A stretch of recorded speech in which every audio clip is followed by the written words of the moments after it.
Module 7, we now look at other considerations.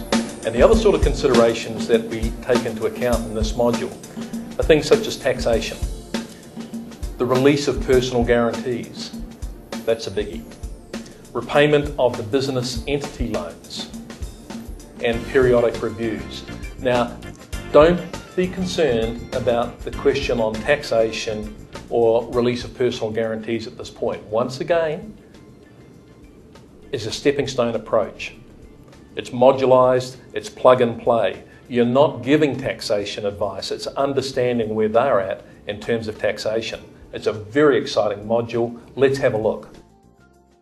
So Andrew, within this model, we're looking at taxation and we're looking at timing and structures and things like this.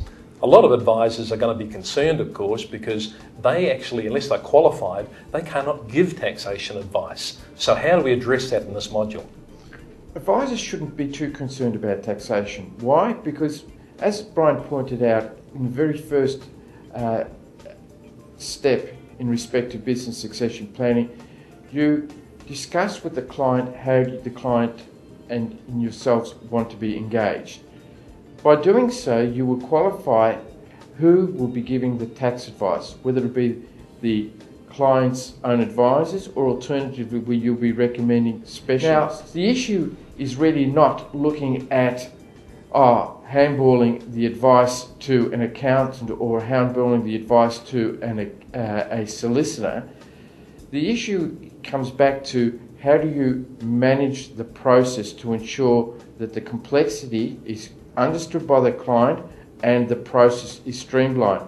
And that's where ILI comes in to help you in a structured manner look at issues such as the timing in respect to taxation, i.e. are there any tax considerations when the agreement's put in place? Looking at the structural arrangements, i.e. any event of a transfer of an asset, what are the tax and stamp duty implications at that particular time? And then looking at the funding arrangements, i.e.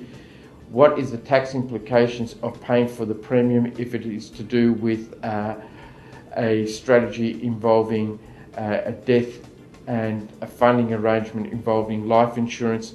What are the implications of those policy proceeds on payout? That is to do with the benefits. And it really deals with setting an agenda with the client so the client understands exactly what the advice will be delivered at a particular time. Now, Brian, you've always said to me it's important to manage the process. Why? For anybody in the advice space, the key to managing the process is having control of the situation. There should be no guesswork here at all.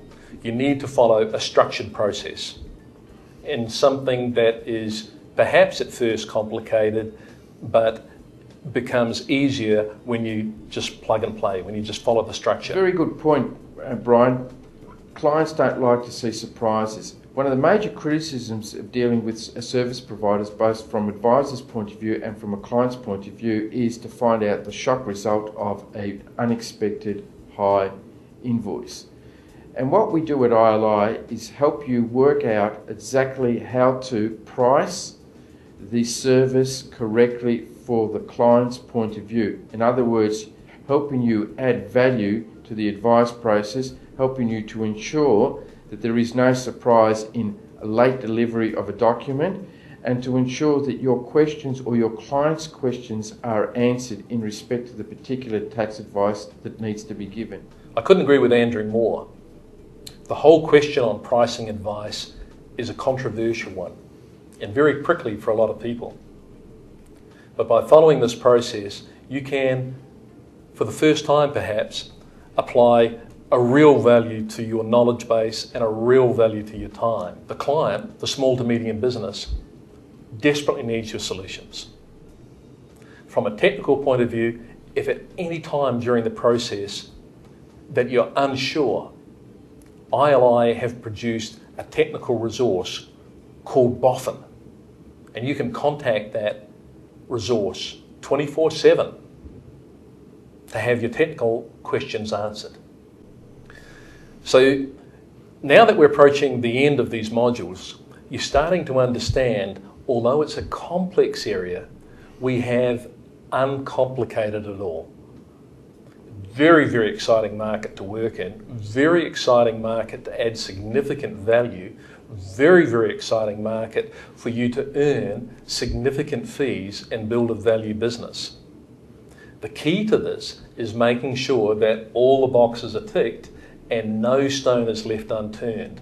For example, when we get to this part of the module in Module 7, which is the release of the guarantees, you see, a lot of small to medium business people have both personal guarantees and other guarantees. They have cross indemnities back and forth.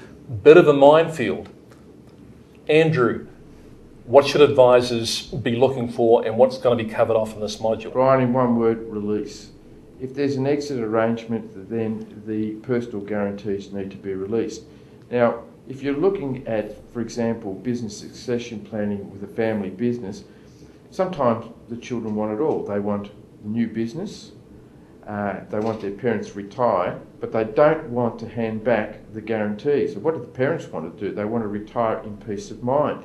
So the issue then comes down to is looking for ways to ensure that there are correct releases, and the parents, and then if they're giving up the business, then the children indemnify them for any future loss that may occur, not because of the parents doing, but because of the children's doing. Now, Brian, you and I know that there's always going to be a complication in this. Why is that so? Now, the kids that are working within the family business, they have an expectation that this is mine.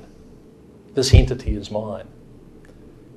When the part comes that they are now going to take an interest in this entity and let the mum and dad retire out of this entity, then it's very important that those personal guarantees are released so they don't come back to haunt the mum and dad. And more importantly now, we need a document that is going to release any business guarantees that are there. Brian, I couldn't agree with you more. The issue of having peace of mind retirement, especially in uncertain times that we're dealing with, is not properly addressed. And Andrew, that's exactly why the checklist is in place, to make sure that you, the advisor, cannot miss out. At the present time, it's highly likely that you don't have a checklist, you don't have a process to follow.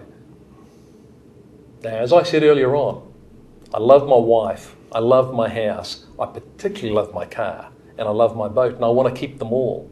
And you want to keep your assets as well. It's very, very important in this market. We're talking about potentially earning fees $50,000 to $100,000 with a client. It's very, very important in this market that you cover off all of the points on the checklist. Follow the bouncing ball. Do not ad-lib, do not try flying by the seat of your pants.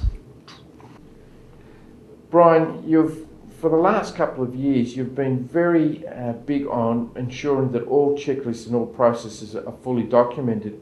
Now, specifically, you're asking in respect to review checklists. Why is it so important at this stage to concern ourselves with checklists in the review process? Recently, the FPA has brought out a conflict of interest statement under Client First, which means that each and every year, every advisor must explain to the client in dollar terms any renewal commission, asset commission that is coming on from any product sale. The exciting thing, and that's going to be quite challenging for a lot of advisors, especially those advisors with legacy books. Imagine going back to a client that you haven't seen for 5 or 6 years that you may have had a product sale with and having to explain for the first time perhaps that, hey, I'm earning $1,000 a year, but you haven't heard from me for a while. Much more exciting in this area, business financial planning. You have several points of contact with the client every year. So the review process can be documented. Now, the reason that you're getting back to the client on a regular basis is because their problems are somewhat complex and their circumstances are changing all the time. The parties are changing, some are retiring, some new parties are coming in. We've got the business value is changing. These small to medium businesses are doing mergers and acquisitions all the time. That changes the dynamic, that changes the advice. Are you then saying that it's not just covering off the disclosure issues, it is not just covering off the conflict issues, it is actually adding real value but looking at the particular circumstances of that client and making the appropriate changes inclusive of new funding strategies that may be needed? In many ways, the advisor now becomes the financial project manager. The advisor becomes the chief financial officer, because a chief financial officer of a large public company would typically be doing all of these. Small to medium business people normally don't think to have someone addressing all of these issues for them. So you become a key part of their team, working together with them, together with their accountant and together with their solicitor as being their key mentors to help grow and protect their business.